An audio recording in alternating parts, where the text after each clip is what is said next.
Hello and welcome to the Wedding Dish Podcast. Grab your fork and knife and take a seat at our table as we dish on all things weddings. You'll hear stories and tips from real couples and wedding pros about love, life, and entrepreneurship. I'm Sarah Alapin, the host of The Wedding Dish and CEO of Photos from the Hardy in District Bliss. I have my little French bulldog Bud taking a nap in the sun right next to me, so you might hear him giving some little snores and night or morning time nips. So today we are talking with one of the humans behind the wedding registry that makes dream honeymoons happen. I have loved this since the day that I saw it launched, so I'm really excited to be talking about this. So as the CEO, she leads the brand toward the future of weddings and honeymoons and teaches couples to invest in their happily ever after. I would like to welcome the co-founder and CEO of Honeyfund, Sarah Margolis. Thank you so much for being here, Sarah without an H. Thank you. I'm so happy to be here, Sarah. I love the concept of your podcast. I love that we get to dish on all things having to do with, like you said, love and life and marriage. And I'm really excited to chat with you. Yay, me too. I've always loved Honeyfund because I think it's such a good way to give couples a leg up to really enjoy their honeymoons fully. And of course, I just think you're an amazing human as well. Oh, thank you so much. That's so sweet. So let's dish. Tell me, how have weddings changed since you co-founded Honeyfund? Oh my gosh. I mean, I feel like weddings have changed so much since 2006. And I think about just the way society has changed since then. Like, we started Honey Fund before Facebook was popular, before Twitter and Instagram, before smartphones. I mean, like, our whole world has changed. So, Oh I mean, my at the God. time, the concept of asking your friends and family to give you money towards your honeymoon was so unfamiliar, and it felt like a little cringe, a little bit like, is this etiquette approved? And so we really focused a lot on how do we make this feel like any other wedding registry where your wedding guests can come on, shop from a bunch of fun things from your list and, check out just like they would at Target or Macy's or Bed Bath or whatever it was at the time.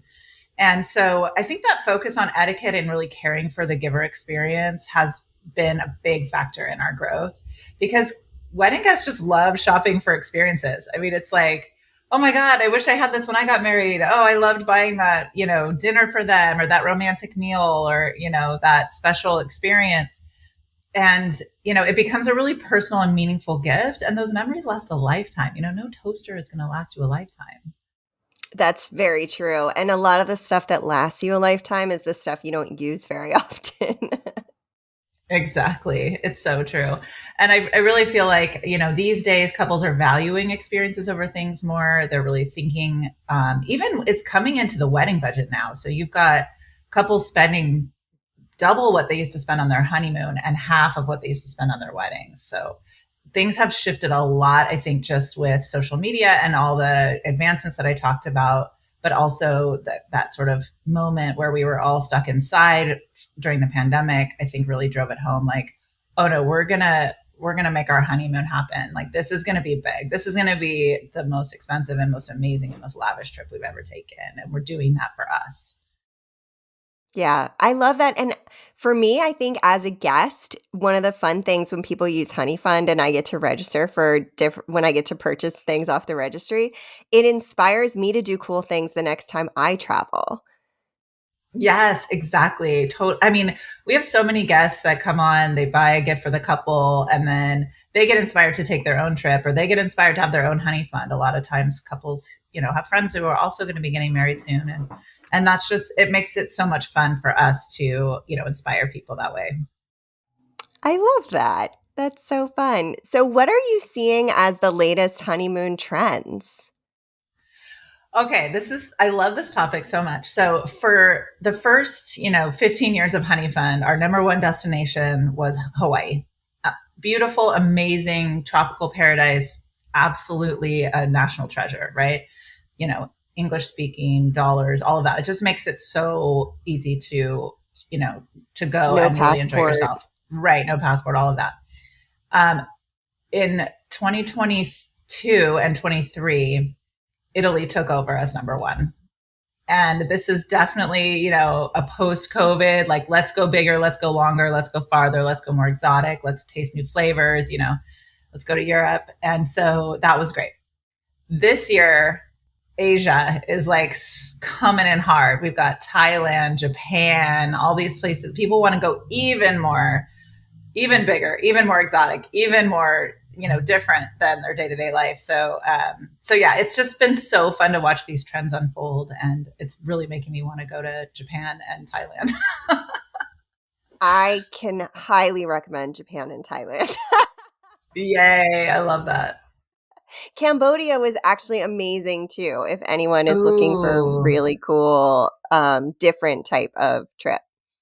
yeah, definitely. I would totally do Vietnam, Cambodia.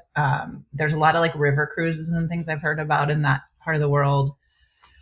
Oh, can you imagine Yeah. what the food would be like? Oh, it sounds Oh so my good. God. It was so good. There were days when I had pepper crab 3 times in the day.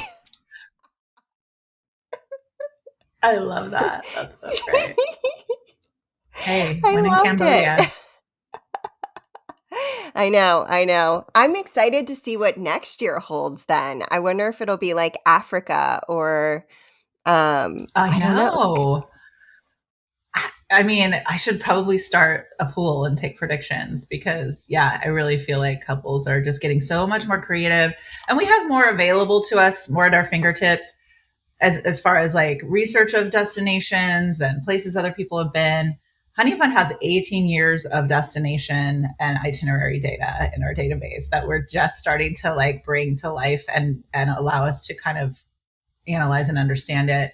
And we're actually building a chat feature that so couples can actually find out from our data what are the most popular places couples have been, what are the most popular gifts givers have given, like all kinds of cool stuff. So that's so exciting. I'm like, I get like goosebumps every time I think about, what's that going to be like for people to have a travel planner that's done 1.2 million weddings, right? It's such a cool idea.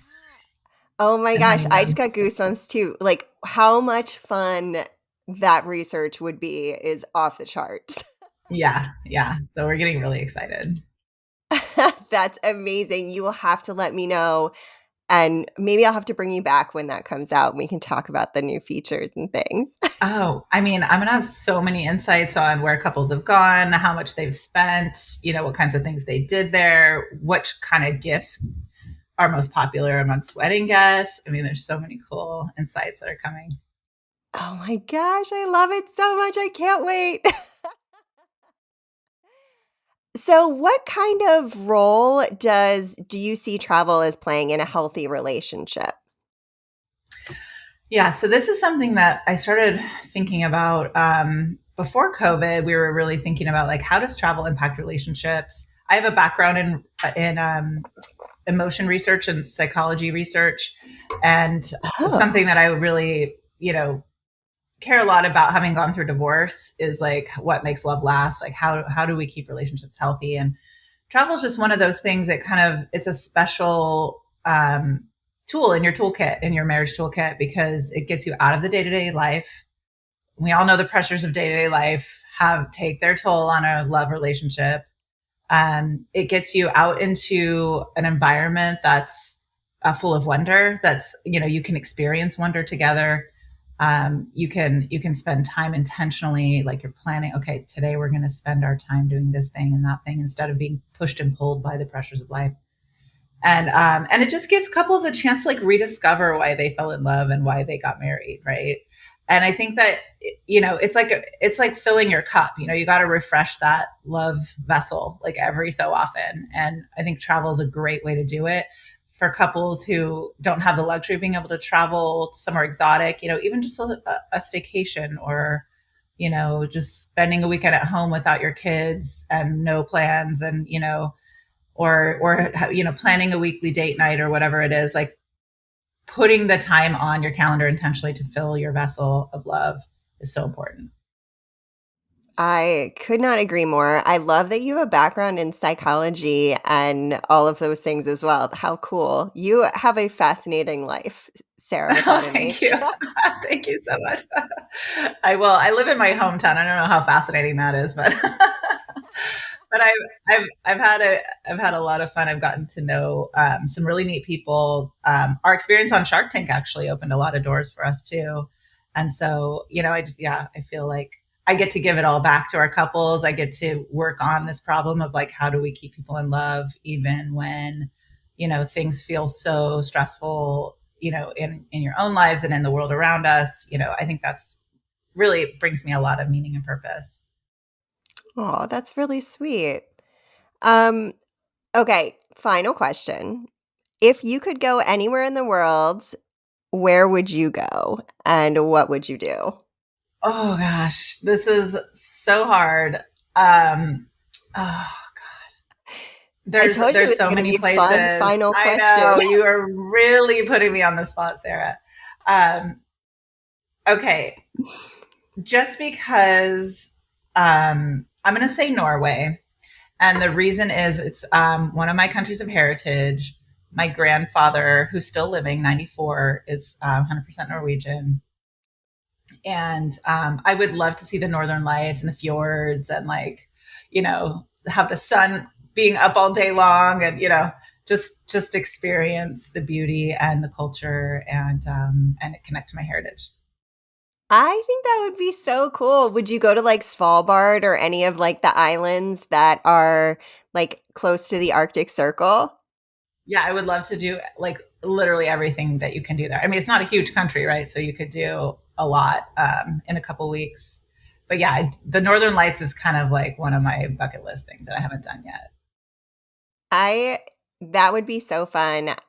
We've been to Copenhagen, um, in Denmark, but I think that's the closest we've gotten to like that's the furthest north I've gone in my life, I Mm-hmm. think. Mm-hmm. Yeah, Yeah. I wanted to go to Copenhagen. I had a trip planned during COVID that got canceled, so still haven't been there, but hopefully someday. We went right before COVID, and I got the worst cold that was not COVID that I've ever gotten in my life on the way home. Oh no, that's the worst. Okay, so well, you seem very well traveled, so I'm gonna throw that question back at you, Sarah. Where would you go in the world if you could go anywhere? Ooh, I think for me at this point it would be safari. It's one of the few things that we haven't done yet, and we would probably combine that with a diving trip and like rest trip in the Seychelles. I love that idea. Can I tell you a quick story about a real honey fun couple? Their Yeah. names are Samir and Nita. They were on Honey Fund maybe like 8 years ago or something, and they raised $25,000 from their huge families on both sides, and they went on safari to Africa. And their trip was like baller status. At some point, I'm gonna have to call them up and ask them to give me like the full rundown on their amazing African safari. That's incredible. That's a great amount of money to have to go for safari because it's I think it's not per. cheap. I think it's perfect. That just sounds like you could just do luxury the whole way. Oh, yeah. Oh, yeah. That's amazing. Oh my gosh. Well, Sarah, thank you so much for joining me on the wedding dish today. Where can our listeners find you online? Yeah. So first, go to honeyfund.com, sign up for a free account. We're working on all kinds of functionality, not just the chat bot, but also couples being able to use it for their anniversaries and other life events. So sign up for an account today. You can also follow us on Instagram. You'll get tons of good destination inspiration and just relationship tips and honey fun tips on wedding planning tips on Honeyfund's Instagram and TikTok as well at Honeyfund. Amazing. Amazing. And while you're doing that, you can follow us at the Wedding Dish Podcast. And you'll find on our website, you'll find our show notes from Sarah and Honey Fund. So it'll be really easy to find the links and get a lot of like really cool information from Honey Fund. That's the weddingdishpodcast.com. And of course, we'll link out to Sarah and Honey Fund in the description and everything as well. So it's super, super easy for you to hop on over there and set up your Honey Fund account. And don't forget forget to tune in next week. We have another amazing guest. And if you like the podcast, give us a follow, rate, and review on your favorite podcast platform. Thanks so much, everybody. Have a great day. Bye.